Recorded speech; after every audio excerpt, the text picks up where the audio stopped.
बिस्मिल्लाहिर्रहमानिर्रहीम अस्सलाम वालेकुम। कॉलम शामिल फारूकी के। आइए आज उनका कॉलम सुनते हैं। ब्राह्मण मर्द सती क्यों न हो। इसका पहला हिस्सा 17 दिसंबर को शाया हुआ था। ये इसका दूसरा हिस्सा है जो 18 दिसंबर 1999 को शाया हुआ। आइए सुनते हैं। सती का ये वाक़या जो उन्होंने अपनी आंखों से देखा था 1818 में पाना में पेश आया था।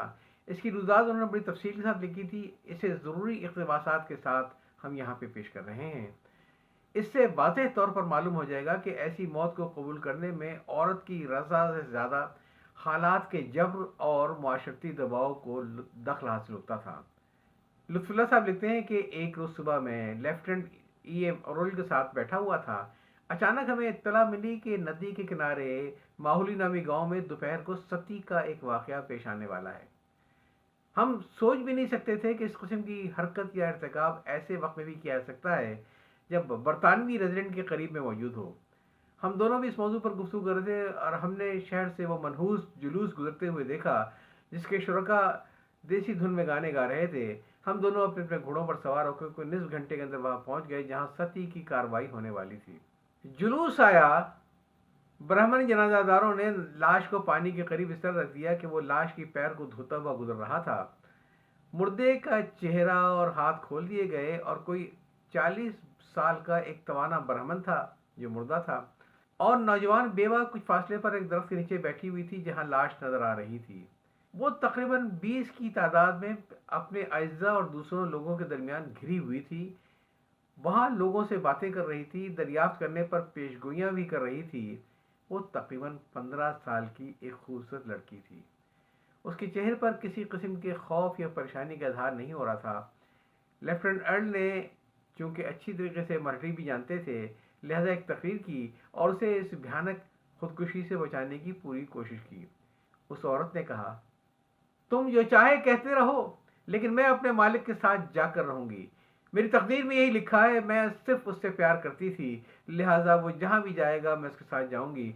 आप इस मामले में तकलीफ न कीजिए। भगवान आपको खैरियत से रखे। डॉक्टर ने फिर एक लंबी चौड़ी तकरीर की और इसमें उसने औरत से कहा कि जब तुम्हारे पूरे जिस्म को शोलों की नजर करने से पहले अपनी छोटी सी उंगली को जलाकर तजर्बा कर लो। लेकिन इस औरत ने हकारत अमेज मुस्कुराहट के साथ मिस्टर अर्ल से कहा कि इस फैसले में कोई तब्दीली नहीं हो सकती है। ये कहकर उसने अपने रुमाल से एक टुकड़ा फाड़ा, उसे जलते हुए चिराग के तेल में भिगोया। दिनों या रात सती के मौके पर जलता हुआ चिराग रख दिया जाता है और फिर छोटी उंगली के गिर्द से लपेट कर जला दिया। थोड़ी देर में जले हुए गोश्त की बदबू फैल गई। इसी असना में किसी आह या कराह के बगैर वो हाज़रीन से बातें करती रही।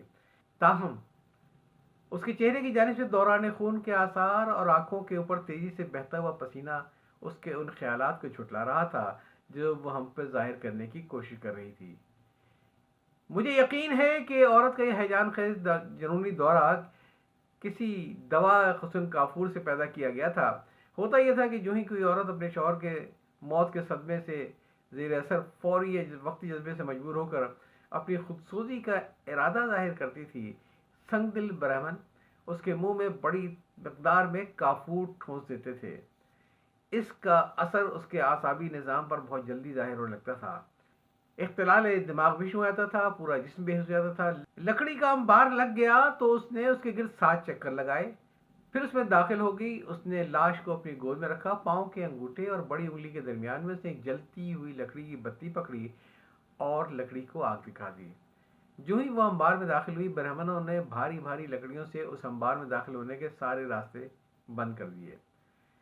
अंबार को आग लगते ही ब्राह्मण अपने देवता रामा को पुकारने लगे और फौरन ही नकारा नफीरी और झांझर बजाने का हुक्म दिया जो जुलूस के साथ लाए गए थे।